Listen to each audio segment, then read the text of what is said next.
The Global Gender Gap Report provides a tool for tracking gender equality over time. The index looks at 4 different categories. On health, we look at the sex ratio at birth and the gender gap on the years lost to disease and disability. On education, we're trying to understand literacy gaps as well as primary, secondary, and tertiary enrollment. On economic participation, we want to understand how many women versus men are making it into the labor force.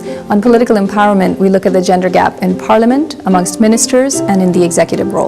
In 2015, we're covering 145 countries, and not a single one of them has closed the gender gap. Iceland is at number 1, followed by Norway, Finland, and Sweden, all of whom have closed over 80% of the gender gap. Ireland pulls into the 5th spot. Rwanda moves to 6th place and becomes the highest-ranking African economy. Philippines, at number 7, becomes the highest-ranking Asian economy and one of only 2 developing countries in the top 10. The US drops to 28th place, while the UK pulls back into the top 20. South Africa is the highest ranking of the BRICS in 17th place. Japan is at 101. In the Arab world, Kuwait is the highest ranking economy at 117, followed by the United Arab Emirates at 119. This is the 10th edition of the report, so we have a decade worth of data to tell us whether the world is making progress. Out of the 109 countries that we've been covering since 2006, 94% have made progress. On political empowerment, we've made the most progress, from 14% in 2006 to nearly 24% in 2015.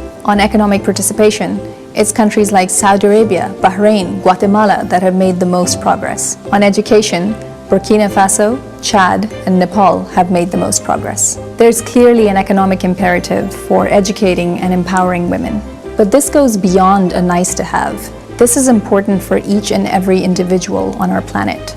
To have equal access to health, to education, the ability to earn a living, the ability to engage in political processes. And ultimately, that's what the Global Gender Gap Index is measuring, whether women and men are able to live up to their full potential.